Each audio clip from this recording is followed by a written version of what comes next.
విచిత్ర కవలలు. స్వరంగం మార్గం ద్వారా రాజు సుహాసిని వెంటబెట్టుకొని భూగృహానికి బయలుదేరటం, వాళ్ళకి దాది ఎదురవటం, ఆ తర్వాత వాళ్ళు దారి తప్పిపోగా రాజు వాళ్ళని స్వరంగంలో వదిలి తిరిగి వచ్చేసరికి వాళ్ళు మాయం కావటం. అప్పుడు రాజు దారి తెలియక అలా ఆ స్వరంగంలోనే తిరుగులాడుతూ ఉండడం. అంతవరకు క్రిందటిసారి వీడియోలో విన్నారు కదా. ఆ తర్వాత ఏమైందంటే ఇంతలోకే ఒక చోట ఒక ద్వారం కనిపించింది. అక్కడ దాది సుహాసిని కనిపించేసరికి రాజుకు ప్రాణం లేచొచ్చింది. ద్వారం గుండా లోపలికి పోయేసరికి అది తన సుహాసిని పడక గదికి చేరింది. ఈ వింత స్వరంగాన్ని గురించిన రహస్యం ఏమిటా అని చూడగా సుహాసిని గది గోడలకి చుట్టూ ఎక్కడా సందు లేకుండా పైకప్పు నుంచి కింద నేల వరకు అద్దాలు ఉన్నాయి.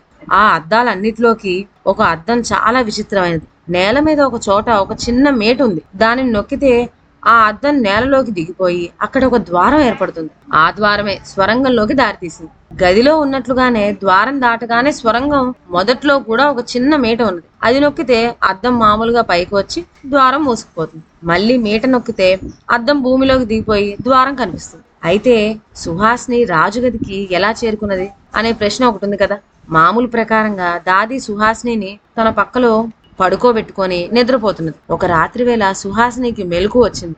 ఏమీ తోచక గదిలో అటు ఇటు తిరుగుతుండగా సుహాసిని కాలు అక్కడ నేల మీద ఉన్న మీట పైన పడింది. వెంటనే అద్దం భూమిలోకి దిగిపోవటం, అక్కడ ద్వారం తెరుచుకోవటం జరిగింది. ఈ వింత చూచి సుహాసిని స్వరంగంలో ప్రవేశించి నడవగా అది చివరికి రాజు సైనాగారంలో పటం వెనకకు చేరింది. చీకటిగా ఉండటం చేత అక్కడి వరకే స్వరంగం ఉన్నదని, అది దాటి మరొక అడుగు వేస్తే అక్కడ పటం ఉంటుందని సుహాసినికి తెలియలేదు. ఇంకా పోదామని ముందుకు నెట్టుకుపోయేసరికి పటం సంధించి ఆ సందులోంచి నిద్రిస్తున్న రాజు కనిపించాడు ఆమె. తక్షణమే సుహాసిని తండ్రి వద్దకు పోవాలనే ఆత్రంతో ఎన్నో శ్రమలు పడి బ్రహ్మాండమైన ఆ పటాన్ని బతికిచ్చింది. ఆ తర్వాత రాజు ఈ వింత స్వరంగంలో ఎలా చిక్కుకొని తిరుగులాడుదొచ్చాడో మీరు విన్నారు కదా. ఈ విధంగా వింత స్వరంగం యొక్క రహస్య మార్గం గురించి తెలుసుకున్న తర్వాత రాజుకి ఒక వంక సంతోషము, మరో వంక భయం కూడా కలిగినాయి. ఎవల కంటా పడకుండా ఎలాగో భయపడుతూ రాజు ఈనాటి వరకు తోటలో నుంచి భూగృహానికి వస్తూ పోతూ ఉన్నాడు. ఇప్పుడు ఈ స్వరంగ రహస్యం తెలియటం వల్ల ఆ భయం తీరిపోయింది. ఇష్టం వచ్చినప్పుడల్లా తన గది నుంచి బ్రహ్మ రుద్రులకు తెలియకుండా భూగృహంలోకి వచ్చి తన పిల్లలను చూసుకోవచ్చు. ఈ అదృష్టానికి రాజు ఉప్పొంగిపోయాడు. కానీ ఇప్పుడు రాజుకి మరొక భయం పట్టుకుంది. తగిన కట్టుబాటు చేయకపోతే ఇప్పట్లాగే ఇక ముందు కూడా సుహాసిని గాని మిగతా పిల్లలు గాని ఈ స్వరంగంలో నుంచి తన గది చేరుకోవటం, అక్కడి నుంచి బయట ప్రపంచంలోకి రావటం జరగవచ్చు. అంతటితో తన జాగ్రత్త ఎందుకు పనికి రాకుండా పోయి పిల్లలు దక్కకుండా పోవచ్చు. అలా జరగకుండా ఉండటానికి ఉపాయం ఏమిటా అని రాజు అదే పనిగా ఆలోచించసాగాడు. చివరికి ఒక ఉపాయం తట్టింది. అదేమిటంటే ఇంతకు ముందు తన ముగ్గురు కుమార్తెలకు భూగృహంలో 3 గదులు విడివిడిగా ఏర్పాటు చేసి ఒక్కొక్కరిని ఒక్కొక్క దాది సంరక్షణలో ఉంచాడు. కానీ ఇక మీదట ఈ మీట ఉన్న గదిలో ఎవ్వరు సంచరించినా తను తలిచినట్టుగా ప్రమాదాలు కలగవచ్చుననే ఉద్దేశంతో ఆ గది ఖాళీగా ఉంచడానికే రాజు నిశ్చయించాడు. తన ముగ్గురు కుమార్తెలను తక్కిన 2 గదుల్లోనూ ఉంచి కాపాడుతూ ఉండమని దాదీలను హెచ్చరించాడు. వాళ్ళు అలాగే అన్నారు.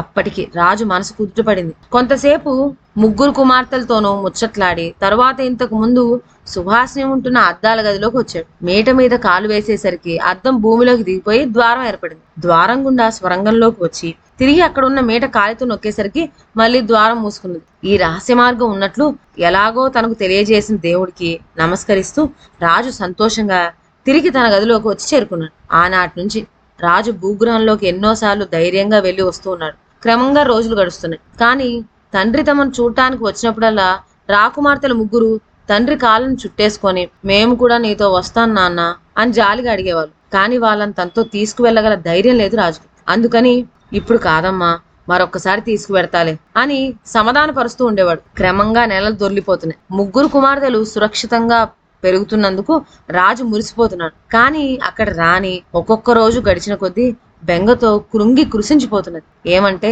పిల్లల్ని వెతుక్కుంటూ వెళ్ళిన నౌకరులు చాలా మంది తెల్లముఖం వేసుకొని తిరిగి వచ్చేశారు. మధ్య మధ్య రాణి జ్యోతిష్కుని పిలిపించి స్వామి పిల్లలు క్షేమంగా ఉన్నట్టేనా అని అడుగుతుండేది. ఉన్నారమ్మా, పిల్లలే కాదు వాళ్ళని వెతుక్కుపోయిన ఆ 100 మంది నౌకర్లు, పిల్లల వెంట వెళ్ళిన దాసీలు కూడా క్షేమంగానే ఉన్నారు. మీరేం దిగులు పడకండి.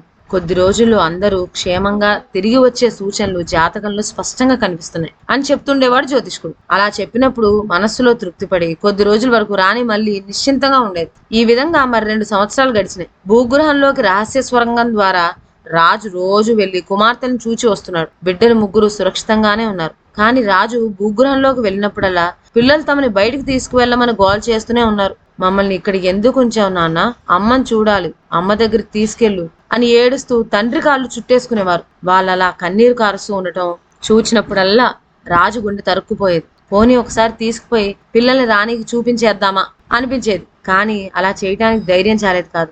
ఏమైనా సరే ఈ ఒక్క ఏడాది చెల్లించకూడదు అని నిశ్చయించుకున్నాడు. అందుచేతనే పిల్లలు ఎంత ఏడ్చినా ఏదో విధంగా వాళ్ళని సముదాయించుకుంటూ కాలం వెలతోస్తున్నాడు. ఇలా మరికొన్నాళ్ళు గడిచింది. మరొక్క 4 రోజుల కల్లా పిల్లలకు 7 ఏళ్లు నిండుతాయి. ఆనాటికి గండాలు గడిచి వాళ్ళు భూగృహం నుంచి విడుదల కావచ్చు. ఇప్పటి వరకు ఈ 3 సంవత్సరాల్లో పిల్లలకు ఏ విధమైన ఆపద రాకుండా భూగృహంలో సురక్షితంగా కాపాడగలిగాను. ఇకనేముంది, 4 రోజులు కాస్త జాగ్రత్తగా ఉంటే 4 ఏళ్లు నిండుతాయి. జాతకరీత్యా నా బిడ్డలు ప్రమాదం లేకుండా బ్రతికి బయటపడతారు అనుకున్నాడు. యథాప్రకారం రాజు ఒకనాటి ఉదయాన్నే రహస్య మార్గం ద్వారా పిల్లల్ని చూడడానికి వచ్చాడు. బిడ్డలు భూగృహంలో ఉండవలసిన గడువు ఆనాటితో తీరిపోతుంది. పిల్లలు తండ్రిని చూడటంతోనే కాళ్ళను చుట్టేసుకొని ఈవేళ మమ్మల్ని బయటికి తీసుకువెడితే కానీ వీల్లేదు అని పట్టుబట్టి మారం చేస్తూ కూర్చున్నారు. బిడ్డ దుఃఖం చూచి రాజు మనసు కరిగిపోయింది. ఈ 3 సంవత్సరాలు ఏ ఆపద రాలేదు కదా, ఇంకొక 24 గంటల్లో ఏం రాబోతోంది, పైగా ఇంతమంది పరివారం కాపలా ఉండగా అలాంటిది ఎలా జరుగుతుంది అని మనసులో ధైర్యం తెచ్చుకొని పిల్లల ముగ్గురును 100 మంది నౌకర్లు 3 దాసీలతో సహా భూగృహంలోంచి తోటలోకి తీసుకొచ్చాడు. 3 పిల్లల్ని దాసీలకు అప్పగించి తను వాళ్ళ దగ్గరే కూర్చున్నాడు. 100 మంది నౌకర్లు చుట్టూదా కాపలా ఉన్నారు. ఇన్నాళ్లకు మళ్ళీ బయట ప్రపంచం చూడగానే పిల్లలు ఎంతో సంతోషంగా గంతులు వేస్తూ ఆడుకున్నారు. వాళ్ళ ఆటలు చూచి రాజు ఎంతో మురిసిపోతున్నాడు. ఇంతలో ఉన్నట్టుండి ఒక్కసారిగా బ్రహ్మాండమైన సుడిగాలి వచ్చింది. ఆ ప్రదేశం అంతా దుమ్ముతో నిండింది. అక్కడ ఉన్న వాళ్ళంతా ఒక్క క్షణం కనుమూశారు. మళ్ళీ కళ్ళు తెరిచేసరికి 3 గద్దలు వచ్చి 3 పిల్లల్ని ఎత్తుకుపోవటం మాత్రం కనపడింది వాళ్ళకు. రాజు స్మృతి తప్పి పడిపోయారు. దాదులు రాజుకు పరిచయాలు చేస్తున్నారు. నౌకర్లు 100 మంది ఆ గద్దలు పోయిన వైపుకు పరిగెత్తారు. రాజుకు స్పృహ వచ్చి నౌకర్లేరి అని అడిగేటప్పటికి సరిగ్గా అప్పుడే వాళ్ళు ఒకరి వెంట ఒకళ్ళు తెల్లమొగాలు వేసుకొని తిరిగి రావడం జరిగింది. సరిగ్గా 3 సంవత్సరాల కిందట రాజు ఏ కల్పత వాక్కులు పలికి కపట నాటకం ఆడాడో అది ఈనాడు అక్షరాల తన కళ్ళెదుట జరిగేసరికి రాజు తనను తాను తిట్టుకున్నాడు. ఈనాడు ఇలా జరగవలసి ఉన్నది కనుకనే ఆనాడు ఏదో దుష్టగ్రహం నాలో ప్రవేశించి నా చేత అటువంటి అశుభ వాక్యాలు పలికించింది. అందుకనే నుదుట వ్రాయినదే నోట పలికించడని అంటారు పెద్దలు అనుకుంటూ రాజు కంటికి మింటికి ఏకదారుగా దుఃఖం సాగించాడు. అయితే విధి విలాసం ఎలా ఉన్నదో ఆ ప్రకారమే జరిగింది. నిజానికి అతీతమైన శక్తి ఏదో ప్రేరేపించటం వల్లనే రాజుకి మనస్సు యొక్క కట్టుదిట్టం తప్పి బిడ్డలను తోటలోకి తీసుకుపోదామని బుద్ధి పుట్టింది. జరగవలసిన ప్రమాదం ఏమో జరిగింది. తీరా ఇప్పుడు చేతులు కాలిన తర్వాత ఆకులు పట్టుకుందామనుకుంటే ఏం లాభం. ఇకనిప్పుడు రాణి దగ్గరికి ఈ విషయం దాచవలసిన పనే ఉంది. రాజు పరివారంతో సహా మహల్ చేరుకొని చెప్పలేక ఈ వైనం రాణితో చెప్పాడు. ఇంకేమున్నది, రాజు రాణి కూడా దుఃఖ సముద్రంలో మునిగిపోయారు. ఇటువంటి కఠోర వార్త విన్న తర్వాత రాణి ఇదివరకులాగే ఈసారి కూడా బ్రతికిందా, గద్దలు తన్నుకుపోయిన ఆ 3 పిల్లలు ఏమయ్యారు, ఈ విశేషాలన్నీ నెక్స్ట్ వీడియోలో విందాం. అంతవరకు సెలవు. నా ఛానల్లోని కథలు మీకు నచ్చినట్లయితే నా ఛానల్ను లైక్ చేసి సబ్స్క్రైబ్ చేయండి. షేర్ చేయటం మర్చిపోవద్దు. కొత్త కథల నోటిఫికేషన్ కోసం బెల్ ఐకాన్ ప్రెస్ చేయండి. Thank you.